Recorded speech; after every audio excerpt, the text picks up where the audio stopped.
Oke, selamat pagi, siang, sore, dan malam, Sobat Pinus. Podcast kali ini bersama Dr. Joel.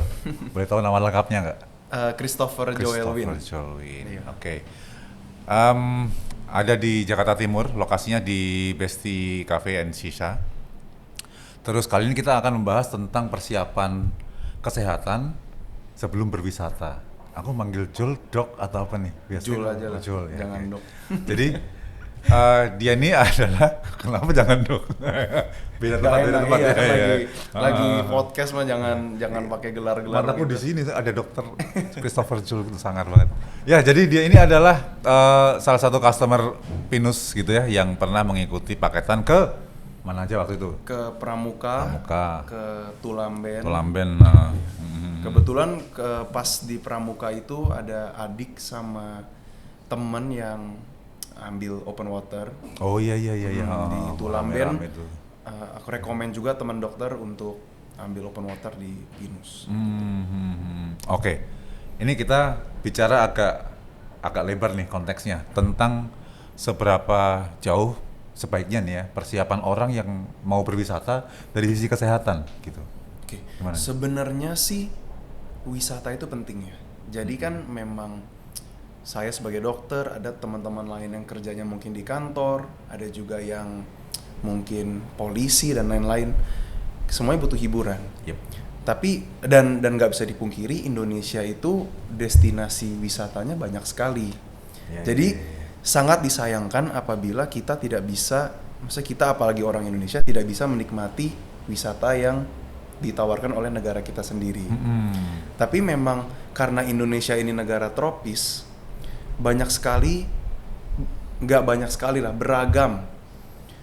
beragam penyakit endemis kita bilang. Jadi di setiap daerahnya berbeda tergantung dari geografi wilayahnya itu sendiri, cuaca wilayahnya secara keseluruhan. Jadi berbeda-beda tuh persiapan yang kita harus siapkan untuk masing-masing daerah tersebut. Kalau mau ke Papua harus yang Ya, disiapin beda dengan mau ke Jawa Barat misalkan, betul. kayak gitu Contohnya ya. Papua itu kan endemis dengan penyakit malaria.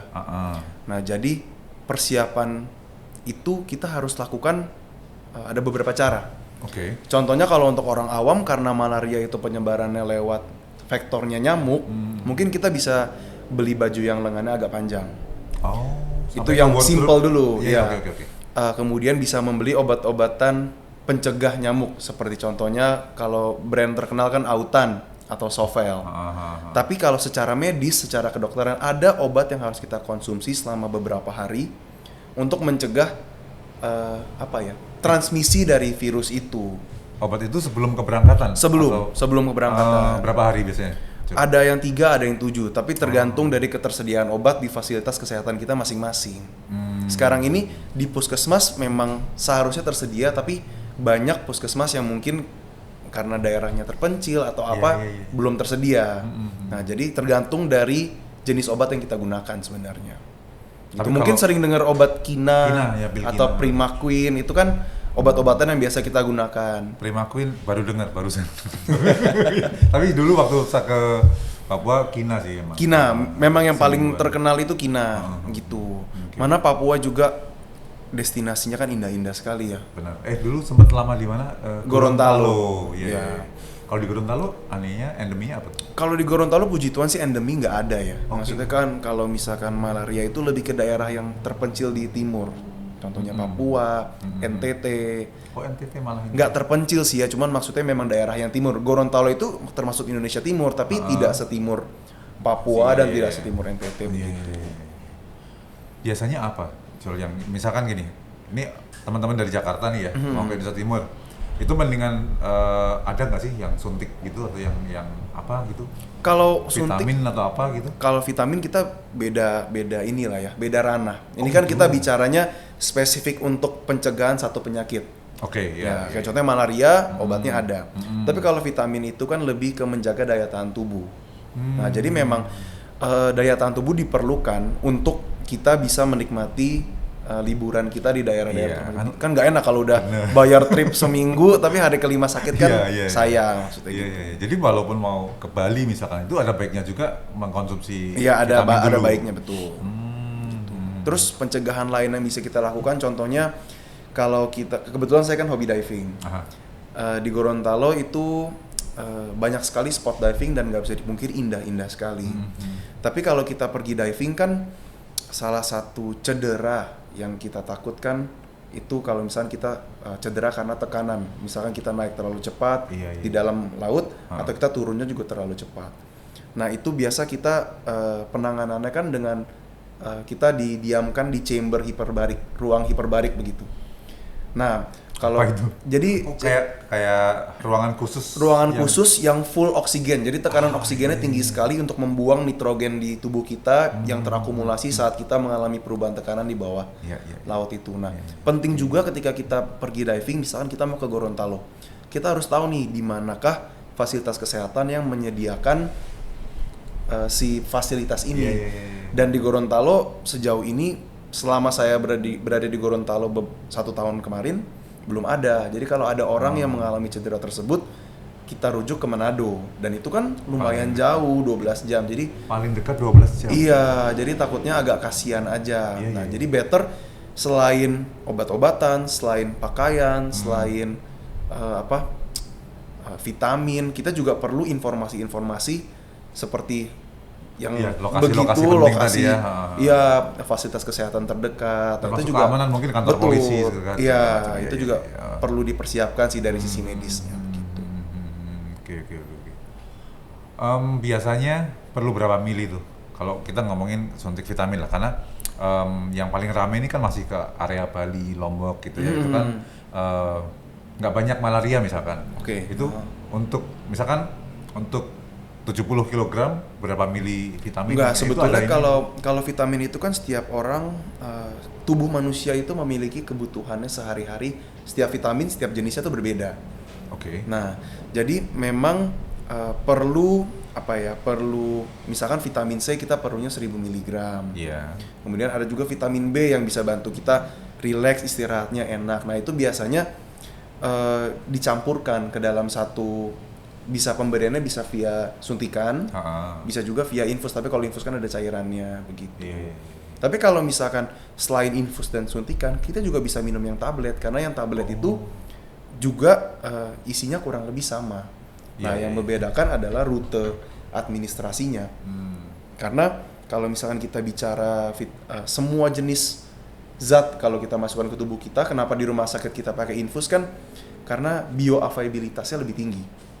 Jadi ini bahasanya agak kedokteran. Gak apa-apa, teknis gak apa-apa. Karena yang di kepala saya tuh ini mau liburan tapi kok malah diinfus kan gitu. Jadi perbedaannya adalah kalau misalkan kita di rumah sakit, misalkan kita dapat obat yang awam paracetamol. Paracetamol itu yang diinfus misalkan 1000 mg. Tapi ada juga loh Panadol yang 1000 mg. Mana bedanya apa? Bedanya adalah kalau misalkan kita infus dia langsung masuk pembuluh darah 1000 masuk 1000 ke tubuh kita. Tapi kalau misalkan kita makan yang tablet, karena dia harus lewat degradasi di mulut dengan air liur, masuk ke lambung, kena asam lambung, dia degradasi lagi, penyerapan di usus. Jadi mungkin 1000 yang masuk 400 mg. Sebanyak atau 500. Iya, itu namanya bioavailabilitas. Begitu. Yang membedakan sebenarnya hanya itu. Jadi, misal tidak memiliki akses untuk vitamin yang infus atau suntik, nggak apa-apa. Saya tetap rekomendasi mengkonsumsi vitamin yang tablet untuk menjaga daya tahan tubuh sebelum bepergian.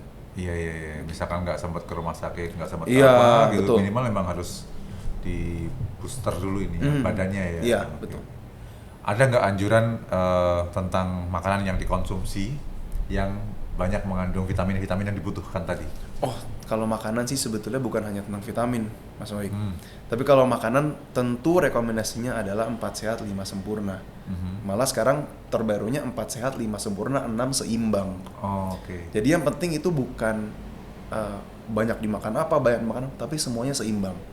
Karbohidratnya cukup, proteinnya cukup, vitamin mineralnya cukup, lemaknya cukup. Begitu. Itu tadi pertanyaanku sebenarnya mengarah kepada misalkan nih aku mau ke NTT atau NTB gitu ya, nggak sempet infus, nggak sempet nelan obat, tapi di sana ada buah-buahan. Ini apa nih yang mengandung buah apa, atau aku harus mengkonsumsi apa agar badanku lebih fit? Kayak tadi vitamin B dia lebih rileks. Terus apalagi vitamin C yang paling bagus di buah Kan orang banyak ngerti itu jeruk gitu ya. Ya jeruk contohnya, apel itu bagus, buah bit. Nah, Buah bit itu. itu dia kandungan vitamin A, C dan E-nya lumayan. Itu. Ya maksudnya ketika sudah di lokasi itu kan bisa memilih konsumsi buah yang Ya, yang supportnya bagus ke tubuh betul, kayak gitu. betul. Karena buah selain mengandung vitamin juga mengandung serat kan. Gitu. Buah dan sayuran sebenarnya. Gitu Mas Oi. Oke, ini terlepas dari istilah-istilah kedokteran segala macam. Ya. Kenapa suka diving? Itu pertanyaan yang berat Mas Oi. Iya. Kenapa ya? Karena mungkin ketika saya bertugas di IGD itu kan hiruk pikuknya ramai. Wah, hektik gitu. Iya, tapi ketika saya jebur ke air di dalam, walaupun bersama teman-teman, tapi kan yang hanya kita bisa dengar itu suara nafas kita, suara lautan, dan mungkin suara itu nafas regulator Iya, gitu iya, kan. iya, iya. Jadi Sama gelembung-gelembung. nah gitu iya, ya. jadi ketika suara-suara itu nggak ada, tenang sekali Mas Aik rasanya di dalam. Sebelum diving ini sebenarnya saya suka sekali naik gunung. Karena sama naik gunung ya hutan, kemudian di jalur kita melawan diri kita sendiri kan. Nah, saya menemukan perasaan yang mungkin mirip kali ya.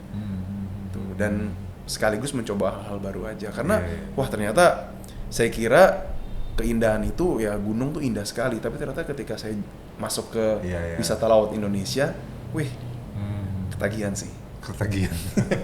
Oke. Ini teman-teman bisa cek di pintunuswantara.com ya kalau mau ngecek ini paketan-paketannya itu. Oke. Ada beberapa teman yang biasanya kan kalau diving kan ada istilah buddy tuh, nggak boleh sendirian tuh, ya kan? Ini ada kayak geng teman-teman dokter gitu ya. Itu tuh yang itu berapa orang? Kebetulan kalau secara pribadi udah punya buddy yang nggak bisa dilepas nih. Jadi kalau pergi kemana-mana harus sama pasangan. Tapi kita memang kita memang ada rombongan dokter yang semuanya suka diving. Oke. Itu dan ada adik saya juga di sana. Nah, apa ya? Orang kan sering berpikir dokter tuh kerjanya belajar atau yang kutu buku. Iya, kutu buku. Tapi sebenarnya banyak loh yang suka diving juga dan akhirnya kelompok diving kita ya isinya dokter-dokter ini. Oh, oke. Gitu. Nah, dari geng dokter ini apa aja? Ini di-spill dikit lah ke teman-teman penonton ya. Apa gimana tuh? Biasa nyuntik sendiri kah atau apa yang vitamin-vitamin tadi? Saling nyuntik. Kan semuanya punya kemampuan untuk ini kan. Jadi ya kita saya yang suntikin siapa, ntar dia saya yang suntikin gitu. Kalau saya nyuntik nggak boleh. Waduh, bukan nggak boleh, takut. Ya itu biasanya apa yang disuntikan ke tubuh? Kalau beda-beda kebutuhan tiap orang. Misalkan kita rasanya udah agak sakit, bagus masuk vitamin C. Karena vitamin C kan membantu sistem imun. Terus kalau kita rasanya, pernah nggak sih Mas Oik merasa kayak, aduh kok lemes ya gitu maksudnya. Bukan rasamu sakit tapi kok badan capek ya kayaknya gitu. Nah itu masuk vitamin B. Kadang orang sering bilang nama vitaminnya Neurobion. Nah itu enak tuh buat istirahat, entah mengapa ya. Karena vitamin B kan juga berlaku sebagai vitamin saraf kan sebenarnya. Jadi dia bisa membantu untuk relaksasi tubuh. Neurobion itu nama merek bukan? Iya. Oh, oke. Tapi dia mengandung banyak vitamin B. Dia mengandung vitamin B begitu. Berarti kan harus mendeteksi tubuh bukan konsumen, pasien ya? Ya pasien betul. Itu mendeteksinya gimana? Kalau misalkan nih orang taruhlah nimbang badan gitu kan ada body age, ada apa namanya kebutuhan kalori segala macam. Nah itu deteksinya gimana tuh? Enggak sih kalau vitamin Misalkan enggak. Aku nih mau wisata, Jol tolong dong disuntikin gitu ya.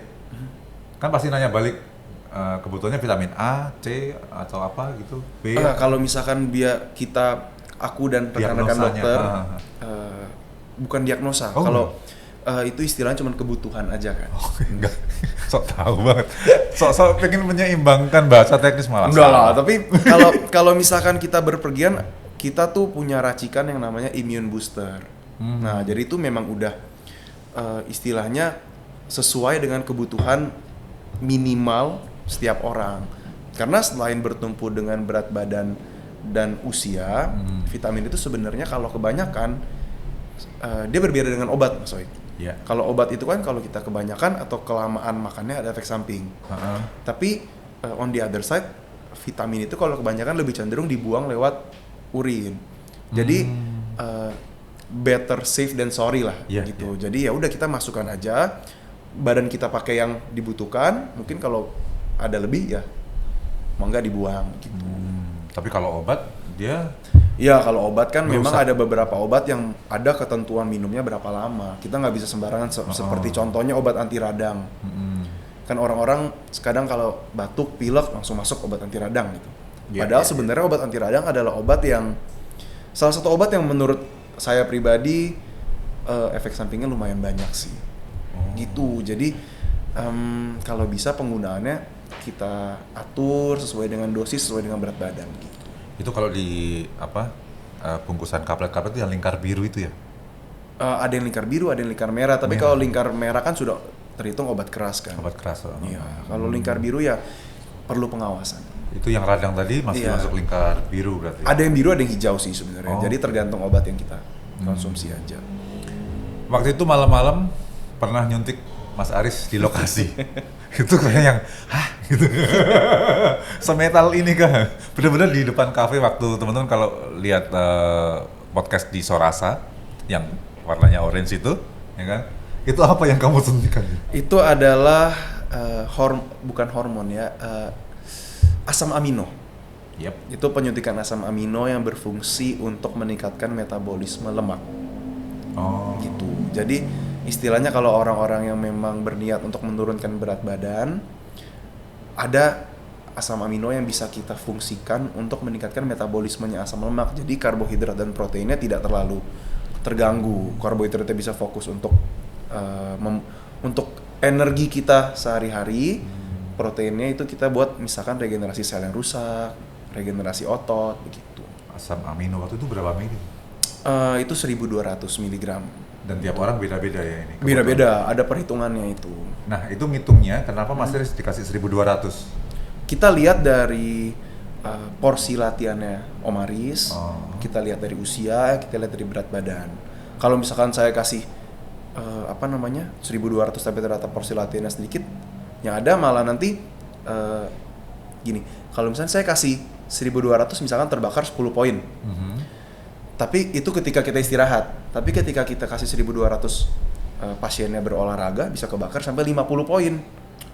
Jadi kan sayang sebenarnya kalau porsi latihannya sedikit tapi kita kasihnya dosisnya banyak, jatuhnya sia-sia.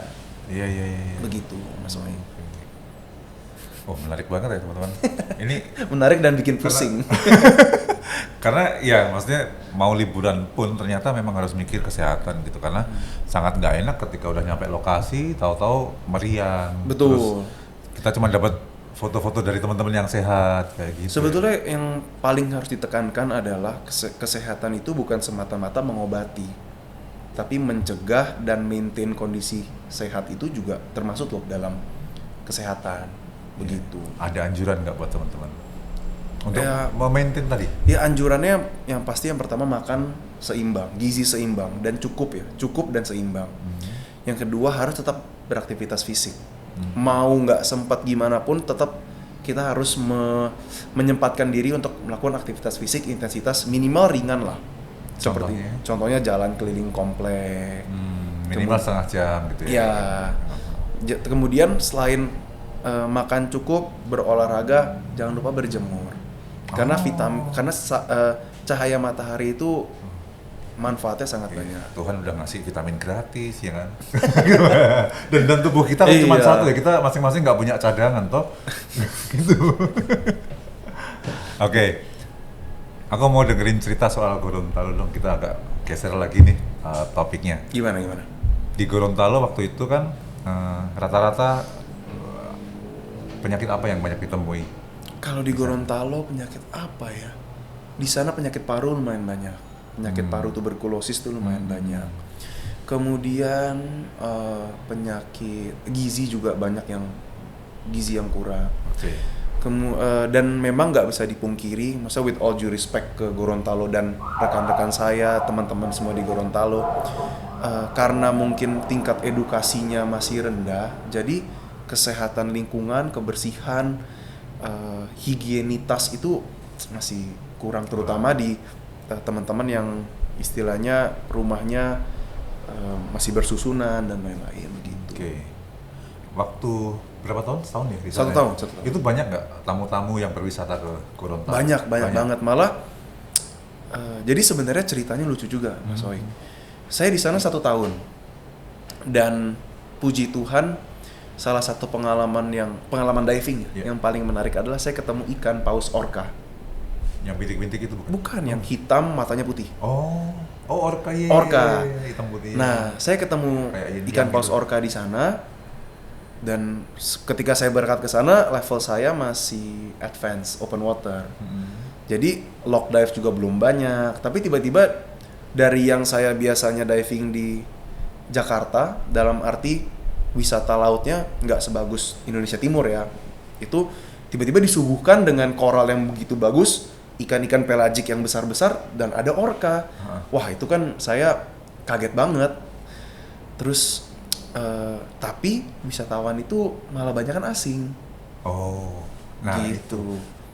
Pertanyaannya mengarah kepada kenapa banyak wisatawan asing dan lebih ke persiapan kesehatan tadi itu. Betul, dan nggak bisa dipungkiri ketika saya bertugas di puskesmas, wisatawan asing itu persiapan untuk wisatanya secara kesehatan itu lengkap loh.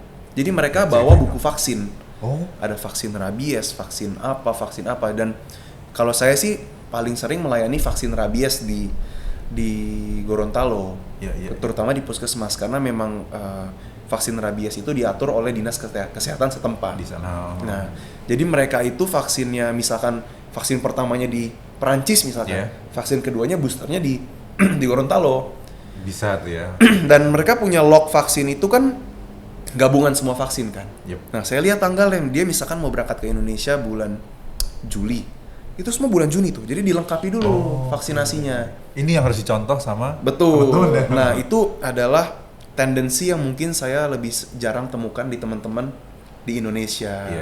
Gitu. Dan mereka concern sekali, maksudnya mereka merasa vaksin itu kewajiban dan mereka sudah teredukasi bahwa hal ini penting loh untuk mencegah penyakit yang bisa kita temukan di tempat kita wisata nanti gitu. Teredukasi teman-teman. Lu bener. Ya, tapi kembali ke topik yang tadi ya, Mas Oik. Saya sangat menyayangkan kenapa ketika saya baru datang ke Gorontalo dan menemukan keindahan yang seindah ini, wisatawannya justru kebanyakan asing. Maksudnya ada beberapa dari Indonesia, tapi kalau dibandingkan dengan asing, kok malah setara. Harusnya kan kita punya lebih tinggi kan, gitu. Nggak bilang asing lebih banyak, nggak, tapi kok kurang lebih sama. Gitu. Bahkan salah satu pengelola dive center di Gorontalo aja orang asing yang memang sudah lama tinggal di Indonesia, udah fasih sekali bahasa Indonesia, namanya Pak Rance. Ya. Nah, itu orang mana aslinya? Dia orang mana? US kalau nggak salah. Saya udah lama juga nggak kontak sama dia. Nah, tapi kira-kira 6 bulan setelah saya stay di Gorontalo, Gorontalo itu kan terletak di Teluk Tomini. Dan sepanjang Teluk Tomini itu dive spot semua, Mas Aik. Ada kira-kira 8 sampai 12 jam, saya agak lupa, mungkin 10 jam juga kali ya. Dari Gorontalo itu ada tempat namanya Bolsel, Bolang Mongondo Selatan. Nah, 6 bulan setelah saya tinggal di Gorontalo, ada rekan saya yang pernah satu trip bareng juga. Dia ke Bolsel dan ketemu School of Orca. Nah, sama dia direkam viral nasional.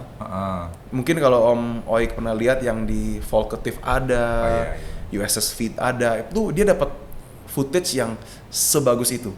Nah, semenjak saat itu baru wisatawan Indonesia meningkat. Jadi menurut saya pribadi, Gorontalo itu seperti kayak hidden treasure gitu kali ya. Maksudnya harus lebih banyak diekspos karena keindahannya itu. Dan nggak lupa di sana kan khasnya ada whale shark. Salah satu daerah di Indonesia yang whale sharknya tiap hari ada. Kalaupun nggak ada, mungkin dia cuti seminggu, tapi ntar balik lagi. Itu whale shark dan jumlahnya bisa lebih dari 1. Gitu. Itu sama keren ini sih. Menurut saya ini mengedukasi teman-teman bahwa pentingnya menjaga kesehatan sebelum berangkat wisata tadi itu. Iya. Nah, sebelum berangkat berwisata, silakan loh diminum dulu. Jadi agar-agar nanti. Jadi teman-teman kalau mau nanya-nanya soal bagaimana cara menjaga kesehatan dan segala macam sebelum berangkat berwisata, bisa ke sosial medianya kami ya, di Instagram, di YouTube channel juga cukup responsif kok adminnya untuk menjawab pertanyaan gitu. Iya, nanti kalau misalkan memang ada yang berminat untuk misalkan suntik imun booster atau vaksin, nggak apa-apa, hubungi Pinus gitu. Nanti pasti akan saya bantu sediakan. Berarti akan disiapkan sesuatu yang baru. Di Indonesia tempat favorit diving? Kalau ngomong bagus nggak bagus nanti jadi subjektif ya, tapi favorit lebih ke... Mungkin karena saya belum pergi ke banyak tempat, Mas Waik. Dan saya, itu salah satu doa saya lah bisa ke tempat-tempat indah itu. Tapi so far yang paling indah Gorontalo. Yang pernah ya? Ya, paling indah. Jadi teman-teman di Fakultas Kedokteran itu memang ini ya, cukup menjaga life balance ya?